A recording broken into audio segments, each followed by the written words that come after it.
Hello everyone and welcome back. Today we have one of the most basic art hunting builds you have ever seen, but it packs quite a punch when being stationary with Storm Keeps. Now how often do you use Centrifuse and Actium War together? As I bet it's quite little. But with the new addition of Storm Keeps being added to the game, these two combos are actually slept on with how broken they can get once ramped up. You will get near instant bolt charges, devastating blind debuffs, continuously reloaded primary and heavy, and a whole lot more. So if you like to bullet hose everything in your pathway, then this build might scratch that right itch for you.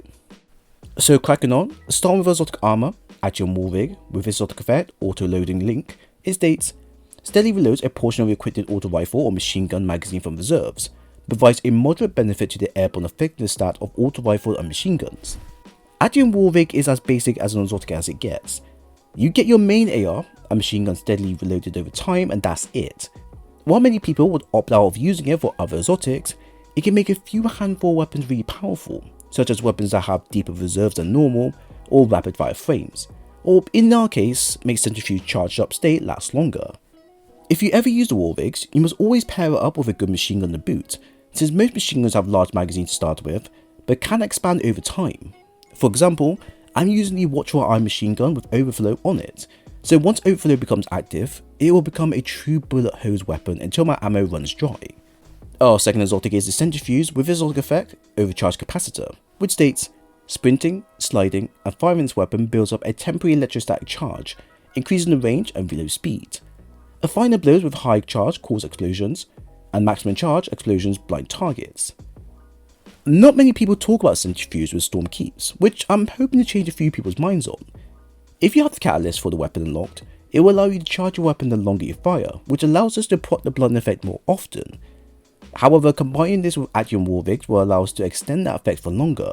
Now add on the many ways we can get bolt charges over time, and this little weapon becomes more useful when dealing with hordes of enemies whenever we go.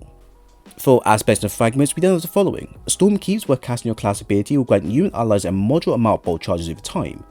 At max stacks, you can use the weapon and activate them. Knockout, where critically wounding a target will increase your melee damage and start regaining your health.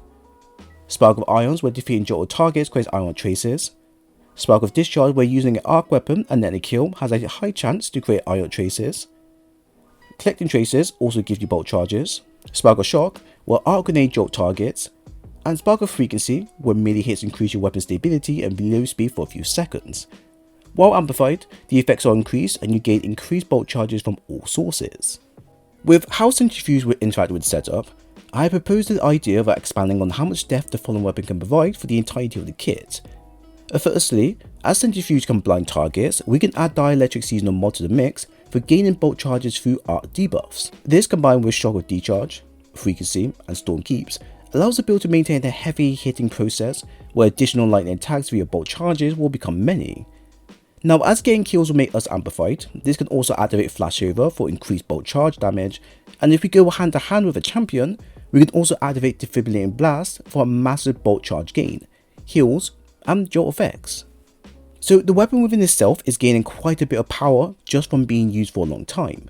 Now on top of that, our Warwig will continuously feed into our build as we play along, so all of that extra juicy damage we get from activating Storm Keys will also trigger Warwig's effect as long as being fired. Lastly, Spark of Ions and Discharge can both generate ion traces for our needs, which is great for spamming our abilities of choice. So overall, the setup here is focusing on making Centrifuse and Warwigs become one big exotic, and then use that exotic to enhance Storm Keys' effect, just so we can lay down the many blind, jolt and bolt charge effects quite easily. Also, Spark of Brilliance within the build also has potential if you love to expand on blinding things further. For the modern stats, both Resilience and Discipline will be the two stats to invest in the most. Resilience at tier 10 will be giving us a 30% damage reduction and a 22-second cooldown when using Rally Barricades. A current cooldown is where you want to aim for, but if you can't achieve that, then having a tier 7 and above is also fine. Also, having an Arc or Void resistance mods are recommended for the seasoned enemies, although Arc is more warranted than Void to be fair. Our Discipline is at tier 10 for a 1 minute 1 second cooldown using our Storm Grenades. Grenades, like everything, will play a part in the build to deal additional jolt and lightning damage to enemies nearby us. Ideally, these Storm Grenades are perfect for the area coverage they provide, but as the build will lead into blinding targets as well, you can switch to flashbang grenades as well. I believe the choice of the two do strongly represent what the build can offer, and do offer ways to expand on their usage if the player requests it. But truthfully, there is no right or wrong grenades to select from here. So to expand on abilities being used, we have the following. Impact Induction ×2 for a 17% grenade ability regen, Momentum Transfer ×1 for a 12% melee ability regen, Distribution for a 4% all ability cooldown, and Bomber for a 12% grenade ability regen as well. The additional mods, we have the following.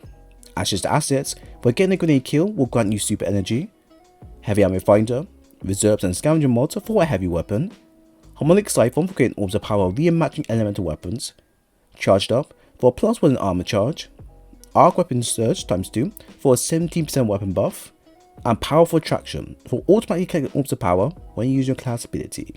So as we have covered our exotic primary weapon, I would then advise you to pick some super weapons for the build. What I recommend are all optional, so please keep this in mind. Our secondary is the Tenacious Mastery with Chill Clip and Reverberation. A suitable combo when it comes down to dealing with large effects around. This here is ideal as the two combos will allow us to spread Chill Clip's effects to much more wider audience after a kill, which when used against a large group of enemies in a small area, means that we can freeze more than one enemy from a Chill Clip. Now if I was to swap this out because anti-barriers were covered, then using the Scatter Signal with Slice is the go-to weapon of choice. Combine that with Particle Deconstruction and you can make dealing with bosses of all sorts a breeze with the setup. For heavy, we have the Watchful Eye with Overflow and Sword Logic. While I would have preferred the Scintillation Linear Fusion with Slice as well for the build, this machine gun matches up well when combined with our wall rigs over time. It's an aggressive frame with high magazine size, so it is perfect against bosses and all sorts we face.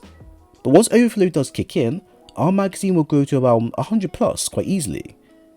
It also has the Sword Logic perk, which will increase our weapon's damage depending on the enemy types we kill. Killing mini bosses for example will grant us a free stack of damage, which is around 35%, and this will last for 10.5 seconds. Max stacks is 50%, so combine all of this with wall rigs, and guess what happens? Well, it's just chaos at that point. We have seen many different takes when it comes down to using Storm Keeps, but this one is my favourite. Combining Centrifuse and wall rigs together is a no-brainer if you wish to expand on Centrifuge's main exotic effect for longer, but when it comes down to expanding on this with Valley Barricade and Storm Keeps for additional damage, you get a well-defined build, capable of blinding and bolt charging enemies for as long as your finger can hold the trigger. Now I would recommend you have the Centrifuge Catalyst unlocked, as it will allow you to build up your charges much faster than what is given. However, wall rigs can help overcome this issue partially if you don't have the time to do so. Also, do note that it is highly recommended to try and focus on landing headshot because of the weapon frame type, but mainly because you're activating your weapon's exotic effect, which requires headshot kills. But outside of the recommendation, this combo is pretty sweet to use when paired with Storm Keeps, as it matches the pace of a slow but accurate fire weapon that upon netting a headshot finisher will either cause the enemy to explode or cause them to blind other enemies around us. Now add in how fast we can garner bolt charges from Fragments alone, we can blind large groups of enemies in one go and then nuke them with a heavy bolt charge as often as we like. Wall Rig will continuously replenish our ammo, so even if we do lose our Valley Barricades in the mix, we can still keep firing our weapon for as long as we like. This is perfect if you have a machine gun with deep reserves and can either get additional ammo back through various means, or just get stronger the longer it fires. So yeah, while this build can be done with any weapon that is an AR machine gun related, Centrifuse takes the cake in terms of applying that accurate damage over time that gets stronger the longer it's active, and will then debuff enemies on top of it for easy crowd control. New players, if you're looking for a reliable, a quick to action, and pretty powerful build that don't require too much thinking or acting, then please give this build a try, as it's honestly surprising not to see this in Endgame just of yet. So there we have it. I hope you all enjoyed the build breakdown. If you have any thoughts on the content shared, then please leave a comment below, while at the same time if you enjoy the content and want more of these videos in the future, then leave a like and a sub while you're here. I will leave a dim link for the build below. If you want more stuff like this, then I have playlists available covering all types of builds you desire. It was great sharing today's video with you all, and I hope to see you again soon.